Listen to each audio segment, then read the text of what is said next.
नमस्कार दोस्तों, stock market studies में फिर से एक बार आपको बहुत-बहुत स्वागत है। तो आज मैं आपके सामने एक नहीं 4-4 कंपनी के बारे में डिस्कशन करूँगा और चारों ही चारों मोनोपोली जैसे कंपनी है।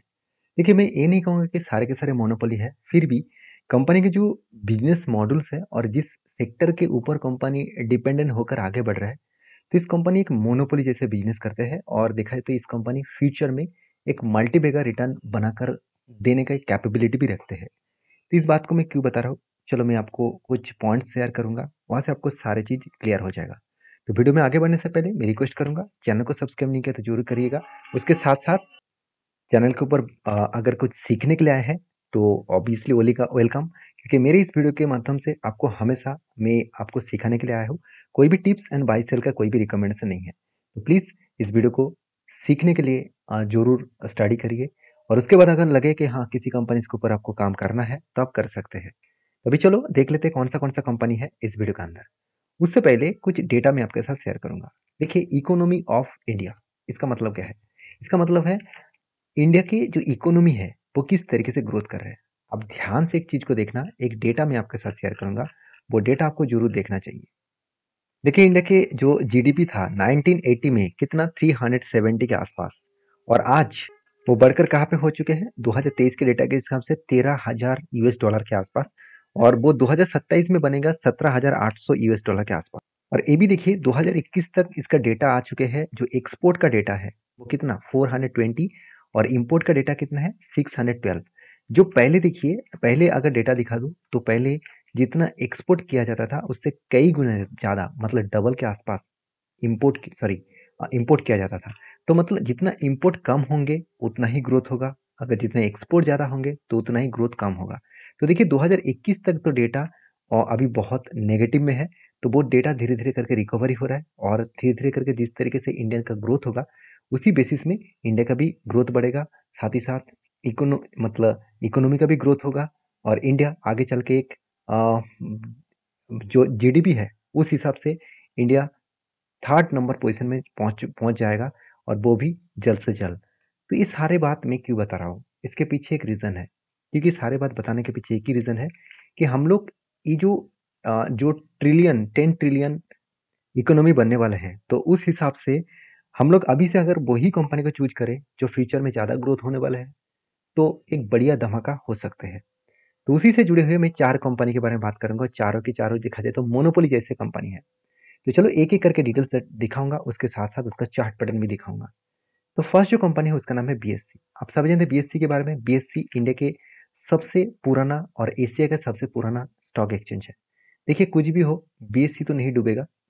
देखिए ये कहना भी गलत होगा, फिर भी मैं यही बता रहा हूँ क्योंकि बीएससी के अंदर 5,000 से भी ज़्यादा कंपनीज है। और आप देखेंगे तो इस कंपनी के इतना ज़्यादा कंपनीज इसके अंदर लिस्टिंग है, तो बीएससी में एक हाई ग्रोथ होने का चांसेस है।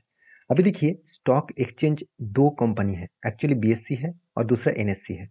बेसिकली देखा जाए तो इक्विटी मार्केट में जो काम होते हैं बीएससी और एनएससी, और एक है कोलकाता स्टॉक एक्सचेंज। देखिए कोलकाता स्टॉक एक्सचेंज अभी एनएससी के अंडर काम कर रहा है, और एनएससी को ये भी वो कुछ बातचीत किया एनएससी के साथ, कि वो सेबी के साथ बातचीत किया है कि वो इंडिविजुअली अभी स्टॉक एक्सचेंज को ओपन करेंगे। इंडिविजुअली स्टॉक एक्सचेंज को ओपन तो है, उसको कंटिन्यू करेंगे। तो इसमें तो एनएससी का ही घाटा होगा, तो एनएससी नहीं कहेंगे कि चलो मुझे छोड़कर खुद अकेला काम करो। तो देखा जाए तो दो बेसिकली स्टॉक एक्सचेंज है, तो एनएससी अभी तक स्टॉक मार्केट में लिस्टिंग नहीं है, अकेला बीएससी लिस्टिंग है। तो बीएससी में अपकमिंग टाइम्स में एक अच्छा खासा हाई ग्रोथेबल पोटेंशियल होने का चांसेस है, क्योंकि डेटा के हिसाब से बताया जा रहा है कि दिन के दिन लोगों का स्टॉक मार्केट के ऊपर इंटरेस्ट बढ़ रहा है। लोग ज़्यादा से ज़्यादा अभी भी मतलब अकाउंट ओपन कर रहा है, डीमेट अकाउंट ओपन कर रहा है। अब ध्यान से देखना कि डीमेट अकाउंट ओपन के हिसाब से जितना डीमेट अकाउंट ओपन होगा उतना ही एक्सचेंज का ग्रोथ होगा, क्योंकि ज़्यादा से ज़्यादा लोग ट्रेड करेंगे, इन्वेस्ट करेंगे, ट्रेडिंग करेंगे, तो उसमें एक्स्ट्रा बेनिफिट डायरेक्टली एक्सचेंज को मिलता है। तो इस कंपनी के बारे में चर्चा करूँ तो कंपनी का वैल्यूएशन बहुत हाई है, बाकी आरओसी आरओई ठीक है, कर्जा एकदम जीरो है, इनकम भी जबरदस्त है, और कंपनी का डेटर्स डे 35 डेज के अंदर अंदर कंपनी के हाथ में पैसा आ रहा है। अभी कंपनी की जो प्रॉफिट एंड लॉस है उसके बारे में चर्चा करूँ तो साल भर में देखेंगे तो कंपनी अलग लेवल का सेल्स को मेंटेन की, और हाईएस्ट सेल्स का ग्रोथ इस बार देखने को मिला 1100 के आसपास। उसी बेसिस में कंपनी का जो नेट प्रॉफिट है वो भी अब देखेंगे तो 200 करोड़ से बढ़ के हो चुके हैं 600 मतलब 700 करोड़ के आसपास आप बोल सकते हैं। तो कितना शानदार कंपनी का प्रॉफिट ग्रोथ हुआ है आप देख सकते हैं। तो कंपनी आपको धमाका रिटर्न भी दिया, करीबन 5 साल में तो 60%, 3 साल में तो 140% और 1 साल में तो सारे हद पार कर दिए 300% के आसपास। इसके ऊपर मैंने एक स्विंग ट्रेडिंग का ट्रेड भी लिया था, जो मैंने आपके साथ भी शेयर भी किया हो, फिर भी मैं आज भी दिखाऊंगा किस बेसिस में मैंने ट्रेड लिया। तो देखिए एज ए इन्वेस्टर, तो इस कंपनी के ऊपर प्रोमोटर एफएसडीएस हर कोई व्यक्ति देखने को मिलेगा, प्रोमोटर नहीं दिखेगा, बाकी सब कुछ दिखेगा। तो कंपनीज के ऊपर चार्ट पैटर्न के बारे में चर्चा करूं तो ध्यान दीजिएगा, कंपनी के ऊपर एक बेस्ट चार्ट पैटर्न बना था, वो भी कुछ इस तरीके से शोल्डर कम हेड बना।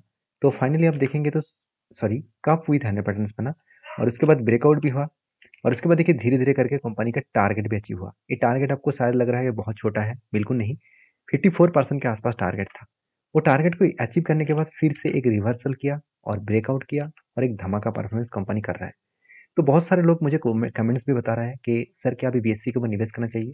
देखिए मैं जरूर कहूँगा, मैं कोई निवेश करने का जो रिकमेंडेशन है ये आपको नहीं दे सकता, क्योंकि मैं कोई सेबी रजिस्टर्ड पर्सन नहीं हूँ। हाँ, मेरे खुद के ओपिनियन के हिसाब से मैं आपको ये बता सकता हूँ कि फिलहाल के लिए जो सिचुएशन है इस हाई लेवल में बाई में नहीं करूँगा, क्योंकि पहले इसका वैल्यूएशन बहुत हाई हो चुके हैं। बाकी एज ए लॉन्ग टर्म के लिए कभी भी इस कंपनी के ऊपर कोई डिप मिले, कोई करेक्शन मिले, तो उस डिस्काउंट प्राइस में इस कंपनी के ऊपर कुछ डिसीजन लेने के लिए सोचना। तो बाकी आप समझदार है, समझदारी से काम करिएगा। नेक्स्ट जो कंपनी है उसका नाम है कंप्यूटर एज मैनेजमेंट सर्विसेज, जिसको हम लोग कैम्स नाम से जाने जाते हैं। तो कैम्स ये भी एक मोनोपोली जैसे कंपनी है। इस कंपनी के दो खासियत पॉइंट है। एक है कंपनी खुद के ऊपर एसेट मैनेजमेंट के ऊपर काम तो करती है, साथ ही साथ इन्वेस्टर सर्विसेज, साथ ही साथ एएमसी भी करते हैं, और उसके साथ साथ company mutual fund transfer agency भी है। तो कंपनी में कुछ खासियत पॉइंट है जिसके लिए कंपनी को एक मोनोपोली कंपनी, आप मोनोपोली जैसे कंपनी बोल सकते हैं। म्यूचुअल फंड ट्रांसफर एजेंसी का मतलब क्या है आप देख सकते हैं, the company is a mutual fund transfer agency. इसका मतलब क्या है? इसका मतलब है कि आप कोई भी म्यूचुअल फंड कम बाई करके रखे हैं, और जब भी बाई करने के बाद कभी ना कभी तो आपको सेल करना पड़ेगा। जब आप सेल करेंगे तो ये जो ट्रांजेक्शन है बाय टू सेल, इस ट्रांजेक्शन का जो जो ट्रांसफर करने का जो एजेंसी लेकर रखा है वो कैम्स के पास है। इसका मतलब आप जब भी बाई करके सेल करेंगे तो एक चार्जेस आपको कैम्स को भी देना पड़ेगा। तो एक मोनोपोली जैसा बिजनेस है। तो जितने लोग देखा जाए तो इंडिया में पर कैपिटल इनकम बढ़ने के बाद लोग इन्वेस्टमेंट के हिसाब से देखेंगे, तो चाहे वो स्टॉक मार्केट में डायरेक्टली हो, नहीं तो वो कोई भी म्यूचुअल फंड के माध्यम से हो।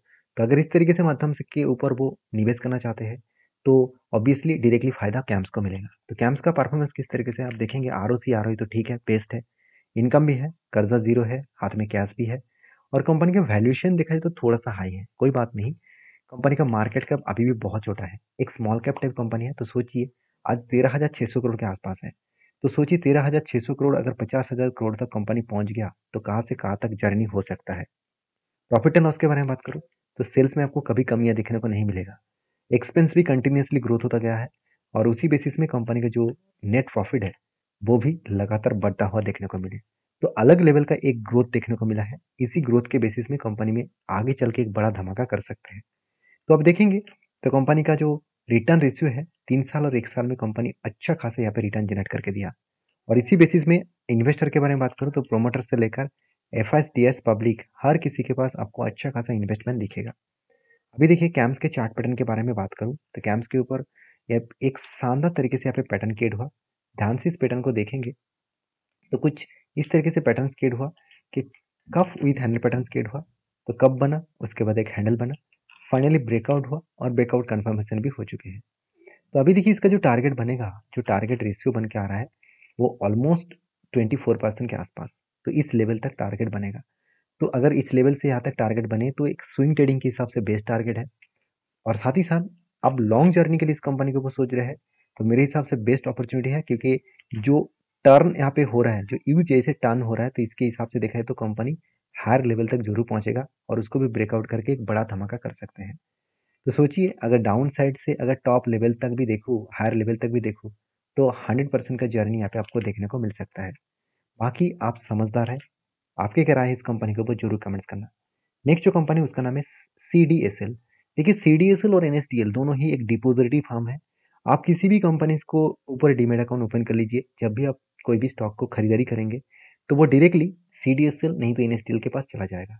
कि आपका जो स्टॉक ब्रोकिंग कंपनी है वो किसी न किसी CDSL नहीं तो NSDL के ऊपर रजिस्टर है। जो आपका जो शेयर है वो डायरेक्टली उसके पास चला जाएगा। जब आप शेयर को बेचेंगे तो CDSL और NSDL को एक चार्जेस देना पड़ेगा। उसके बाद आपके जेब में वो पैसा जाएगा।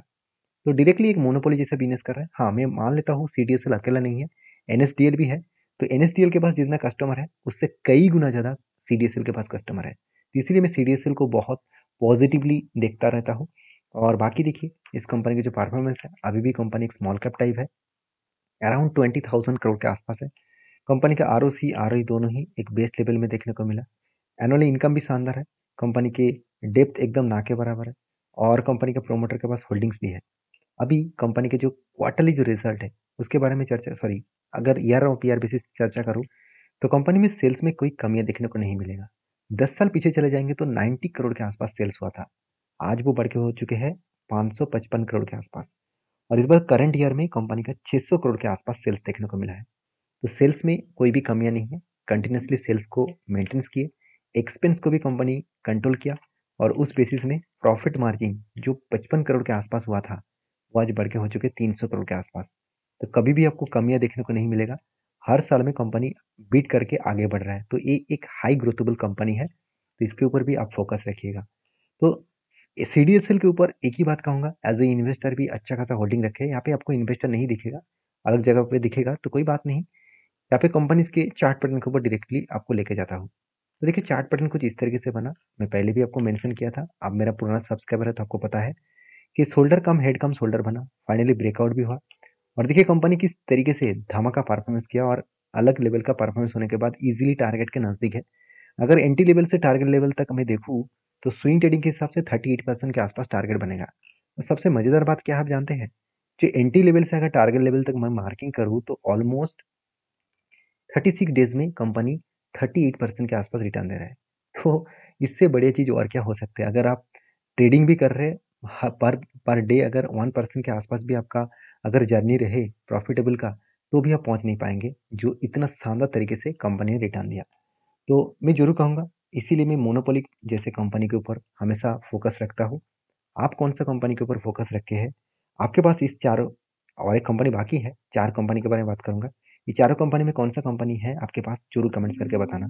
नेक्स्ट जो कंपनी उसका नाम है MCX, multi commodity exchange of India.